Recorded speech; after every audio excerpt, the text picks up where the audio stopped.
Hi, I'm Erin Leach, and you're listening to the In the Middle of It podcast.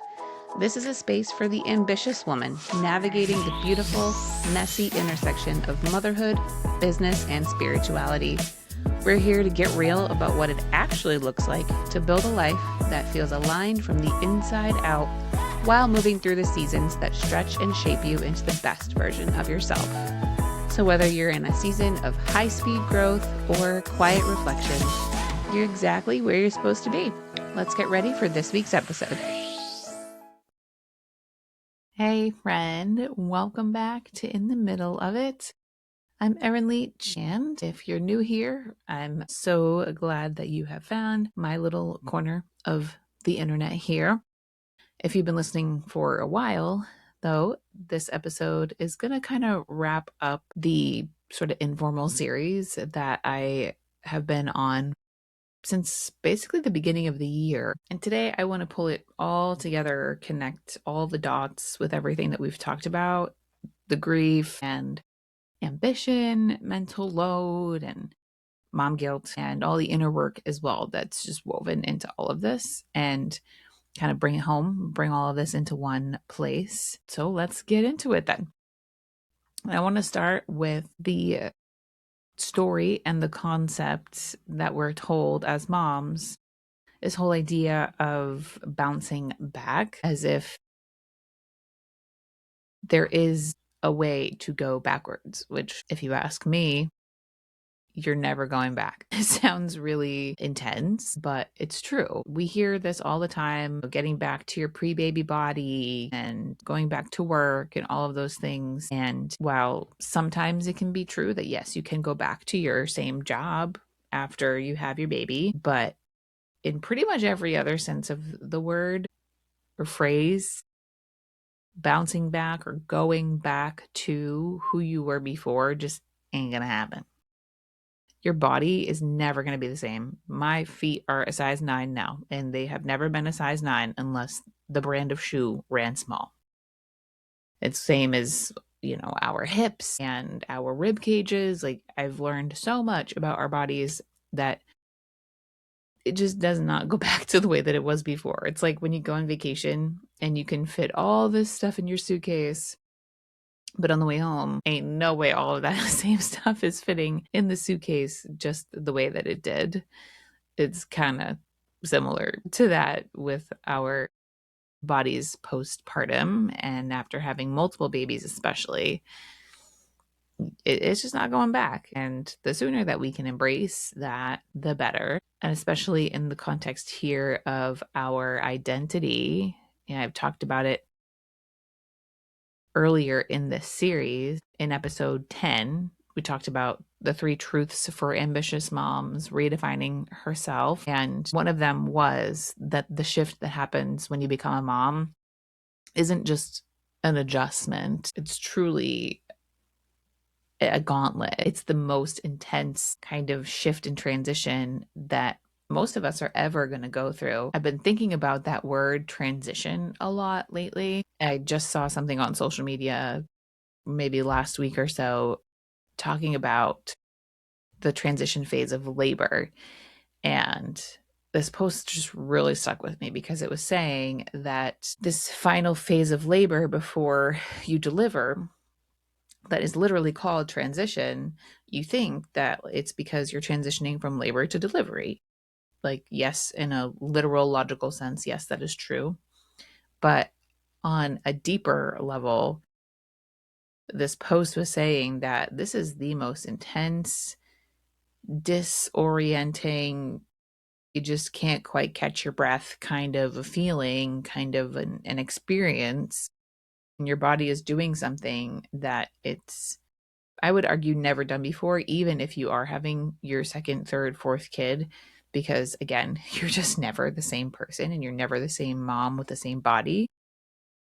And when you go through this transition phase and into delivery, you yourself as a woman also transition, because who you were before labor or even in the beginning stages of labor is kind of evolved to be the woman who can process everything that goes on when our bodies go through the transition and have our babies and bring them into this world, and just going through that experience. And I am so grateful that I can actually speak from personal experience that you just cannot be the same person. Like, I feel so much more empowered most of the time. We all have our moments, but generally speaking, feeling so powerful and like so badass that I did all of that. And that's also what motherhood does. It is equally beautiful, but gut-wrenching and also disorienting in a way, but it changes you. You go through one transition there to deliver your baby, and then the whole adjustment into motherhood and raising your kids. It changes your priorities and your perspectives of the world. Like, I I think of so many things already just in 2.5, almost 3 years differently than I did before kids. Some things that didn't matter to you before might matter now, and equally so if you let it. Motherhood also actually releases some things that aren't serving you, and you end up not caring about some things that you used to care so much about. Majority would be people pleasing type of things. Some of the performance and shrinking yourself, and it's a process, obviously. Again, we all have our days where the imposter syndrome creeps up and the fears and our doubts all creep in, but for the most part, motherhood is a really beautiful experience in the sense that I think your truer sense of self is allowed, or rather, you finally allow it to come through rather than before you had all of these masks that you would wear in different situations. So, if you've been spending energy trying to get back to who you were before a baby with the same schedule and the same ambitions, all laid out in the same way, that same version of yourself that existed, I really would like to offer you the kindest redirect with the most love. Stop looking back. She was wonderful and she deserves to be honored and appreciated. And you can be so grateful for everything that you were and everything that you had done pre baby. But that's not where we're going. There's no way to possibly go back to that person after everything that you've been through. And when I talk about the woman who you were before kids being gone, I don't mean that in the sense that you have to become an entirely new person. No, the core of who you are and your passions and your values and your morals and dreams that you've been hanging on to, those aren't gone. The core of who you are definitely still remains. But what I mean is that somewhere in the chaos of keeping a tiny human or multiple tiny humans alive and running a household and managing everything for everyone, being that default person for everyone, somewhere in all of that, you've gotten a little overshadowed. Not erased. There's no way to erase you. That's literally the point, is that if you were erased, things would probably fall apart. You're still there. Your ambition's still there. The voice that keeps telling you, like, hey, there's got to be more for us out there than this, right? That hasn't gone quiet. That voice is always there. It's just tough when we have so much going on around us that we don't even have the quiet space to hear it. So you don't need a brand new identity. You just need to redefine the one that you already have. Build a life that's actually structured to hold that identity and support that woman, the whole woman, not just the parts that are convenient. Don't inconvenience our partners or our families or make us feel like we're holding our kids back or doing some kind of detriment to them, because as I've said in past episodes, you're not.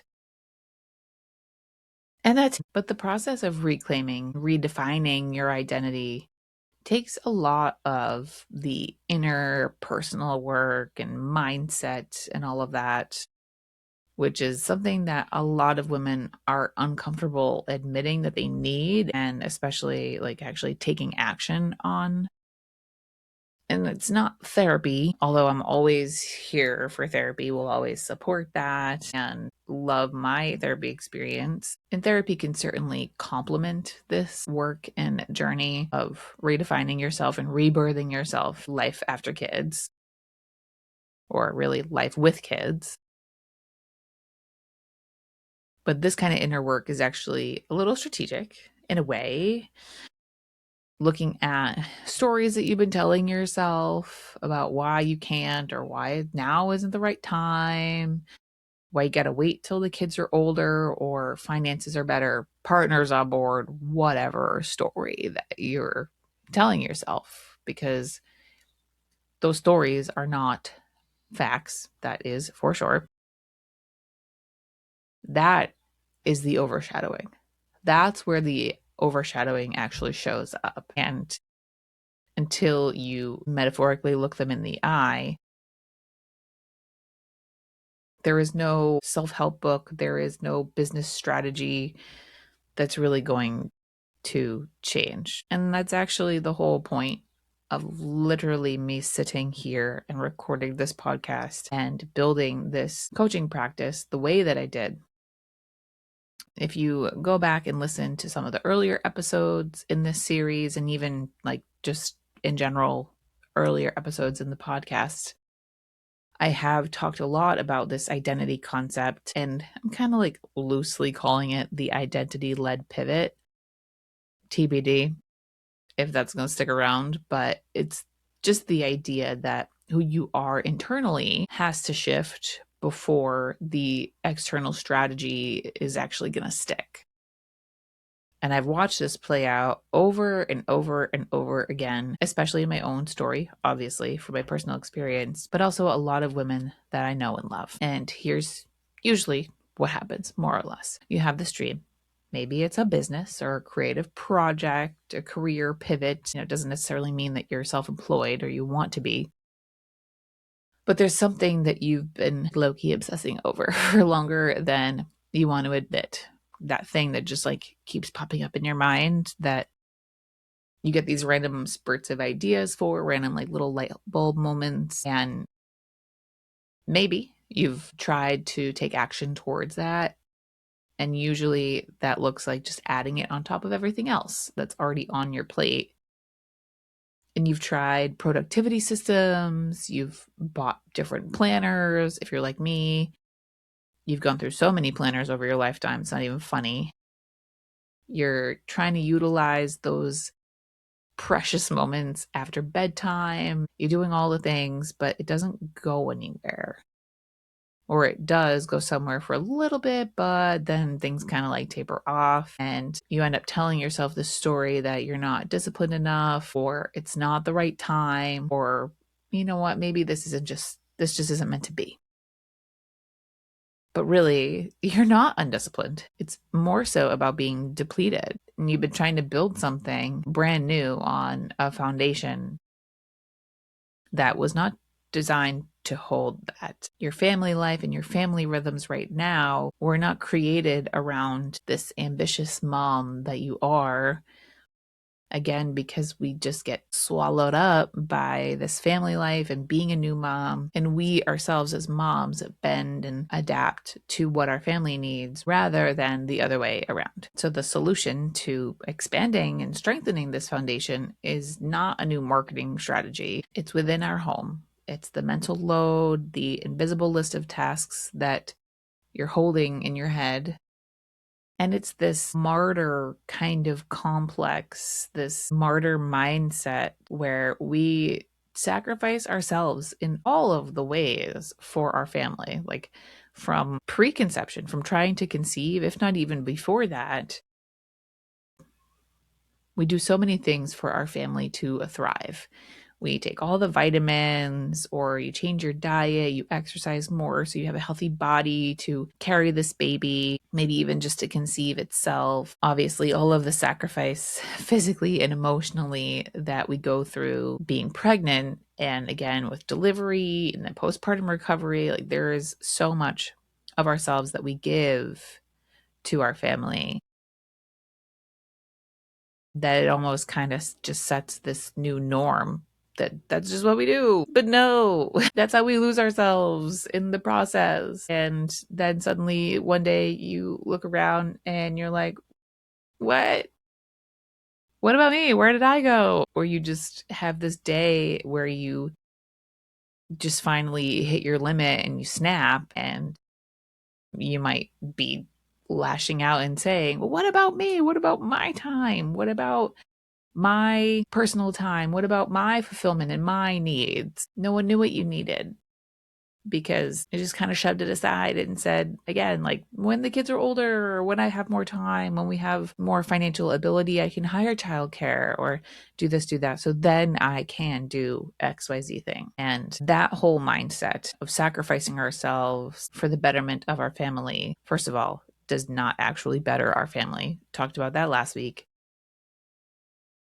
And until we address that, this inner work and the identity shift of actually believing that you deserve this space, and the practical work of actually like redistributing things at home, until you do some of that, nothing is going to change, at least not sustainably in a way that you can maintain, or in a way that doesn't like low key drive you crazy in the process. And I know that that's not the fun answer. Everybody wants this 5-step system and the silver bullet, the magic sauce. And trust me, all those things do come into play eventually, but they have to come after this personal work that we do for ourselves to really have the impact that they're supposed to. And even sometimes you can do the inner work and you can try out new strategies and more business tactics and all of that. And sometimes it still doesn't land. And just as a quick little aside, little side quest tangent here, that doesn't still mean that you are not meant to do whatever it is you're going after. One of my favorite things about this work is just being a connector, not just women to their ambitions in like a spiritual soul sense, but also women to resources that are actually right for them. Because not every industry looks the same, not every business model is the same. And sometimes one mom needs to become a coach or a content creator or whatever. And some other moms want to be more behind the scenes in some different kind of way. Some women have been sitting on something super specific that's related to their background and expertise that I couldn't possibly be dreaming up right now. And my job as a coach isn't to give the same roadmap to everybody. It's to help you find the one that fits your path and your journey and gets you to the destination that you want to get to. So if you've been taking in all of these strategies and nothing's felt quite right, there's a strong possibility that they just that they're not wrong. They work for some people, they just weren't for you. And that is the lovely part about this inner work that you do, because part of what it does is also helps you get quiet enough to actually hear your own intuition and to realize that this isn't sitting quite well, this doesn't feel aligned, let's try something different. And even if you can't figure out what that is, that's why you find coaches. Shameless plug, but you at least have the sense of knowing that this isn't working for me, and it doesn't mean anything about me. It just means that I'm going to have to try something different. A lot of the times, especially as moms, we can try out some of this like bro marketing type tactics, or like really like strong hustle, masculine, grind it out type of things. And it just doesn't work for a lot of us. It might There are some little bits here and there that I still do resonate with, but for the most part, no. I have much more like softer spiritual approach to things. So to wrap this all up with a pretty little bow, the woman I am talking about in like everything I create, basically, she's tried things. Like I said, you bought the planner, you've tried the course, you've done time audits and all the things, maybe even invested in like high level masterminds or a group program. And you feel like you got some good information, but still can't move the needle, so to speak, in business or whatever it is your like creative endeavor is. And those things haven't worked, not because you're not capable. You are extraordinarily capable of so many things. I mean, just literally childbirth. Boom, there you go. That's like one of the most monumental things that you are capable of, no matter which way you went about it. Don't let anybody tell you that a C section is the easier way, because, quite frankly, after my experience having a vaginal delivery, I would argue that that was easier. That's just my personal opinion. So, anyways, back to the woman that I think of and talk about with everything that I'm creating here. Those things haven't worked because, again, this inner work hasn't happened. And the one thing that you haven't changed is yourself, or more specifically, the story that you've been telling yourself about who you are now that you're a mom, about whether you're allowed to take up space or whether your dreams are still reasonable given this season that you're in. That one is the big one for me a lot of the time. And about whether you can truly have both. And this wonderful woman in my mind, she is so tired. Tired of making excuses, tired of delaying the possibilities, tired of living on the sidelines of life while this thing that she just cannot stop thinking about sits quietly, but not so quietly, in the back of her mind, kind of like a rock in your shoe. And if you resonate with any of that, if that's you, I see you. I almost just said I was you, but I am you. Even though I am here, like, speaking about it in a past sense, I'm still in the middle of this. I'm only 6 weeks postpartum as of recording this. I still have to do this inner work all of the time. It doesn't really end, sorry to say. There is no end destination, but that inner work paired with the right strategies and the right tools and tactics, this softer, more intuitive part of you that already knows what she needs and working really well, like complementing the left brain strategy that turns all of your intuition and your ideas into something legit and real and rewarding, fulfilling, profitable, and impacting the world around you. And that is the bridge that I am building. This is what 2026 and hopefully far beyond it looks like for me. Joining hands with moms who are ready, not waiting or still saying one day, not when things settle down, but ready now to do this real work and to figure out what's actually in the way, get it the heck out of the way, and build something that feels like them, that's aligned with who they are, but also family life. Because that's the beautiful thing about entrepreneurship. Like I said last week, you get to build what you want, and you get to build this endeavor and this business that works with your family's rhythm instead of your family adapting to the business's busy seasons. So here's my message for you. You are not the woman that you were before you became a mom. And that is not a loss in the slightest. It's legit the whole point.